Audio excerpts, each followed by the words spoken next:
wave heights for west coast Vancouver Island north, seas building to 2 to 3, winds 20 to 30 knots with a risk of thunderstorms. When I was young, I always heard there was good waves that you couldn't get to by a car, you had to boat. And I always wondered, and then once I got a boat, I just felt pretty free, you know, having your own boat. You can go wherever you want and get away from town. Getting here is really hard because it's open ocean, and then you're here during like a storm. You could be here for like a week, stuck here. And we're about, 2-3 hour boat ride from the nearest hospital. So it's a place you don't really want to get hurt. You can get those really good waves once in a while, or you can get really hammered.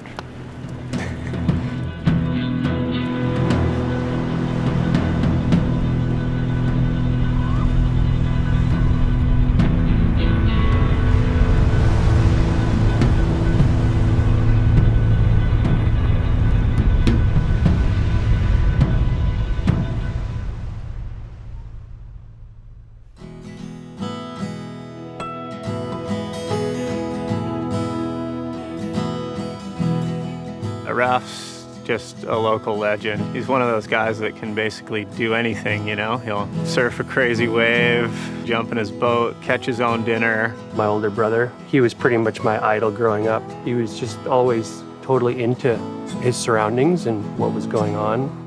His spirit of adventure, he knew the area really well. He knew the changing conditions and what the swell was doing, what the wind was doing, which waves worked on which tides. Without a doubt, Raph was the first professional surfer to come out of Canada. When you think of Canadian surfing, you think of the Bruhwilers and Raph Bruhwiler. I think my parents moved out here just to have all this space and to be with nature, and they're connected to it, and we got really connected to it just growing up here. We had like 15 years of the best life ever. We lived on the beach, we had homeschooling on the beach, on the rock, near the ocean.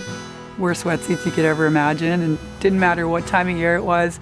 We were like down in the water, we were skinny dipping. Living off the land, you run out of money, your food's still there. Back then there was so much cod. Buy some potatoes, fish and chips for a week straight. We also had our dad.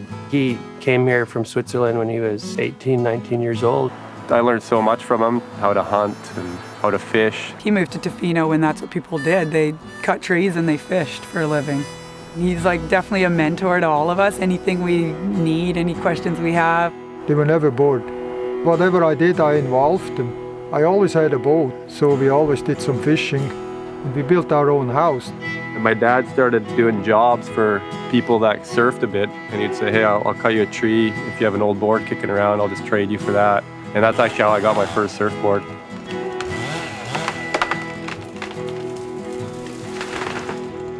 When the waves are big, are you ever afraid for your sons when they're out there surfing? I never even thought about that. I always figure they know what they're doing. It's just like me when I go in the bush. I have to follow big trees and they always expect me to come home.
I've traveled around the world, but I've always been drawn to coming back here.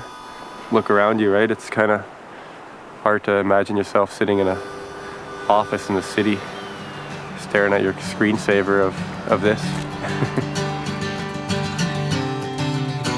Everything you learn in life, it leads to something very good that way.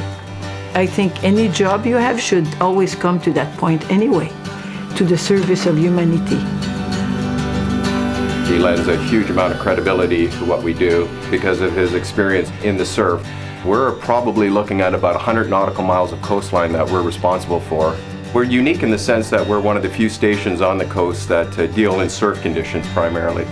You always get thrown into different conditions. There's definitely days where I would have never gone out on my boat, but you have to go out there to get somebody. It's a very good continuation of using your gift as a surfer to help people.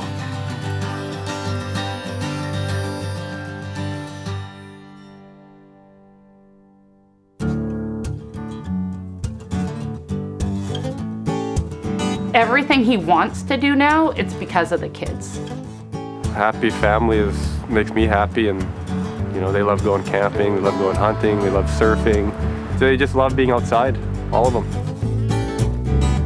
2 little feet to get me across the mountain.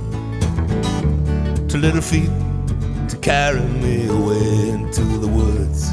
2 little feet. You just go in the water and you start and you put effort into it. And you also have to have parents beside you that supports you. And I just have fun the fact that I'm in the ocean. I think my dad's a really good surfer too. I look up to him a lot. The people that come after you benefit from the road you've paved. I'm really excited for even the future generations.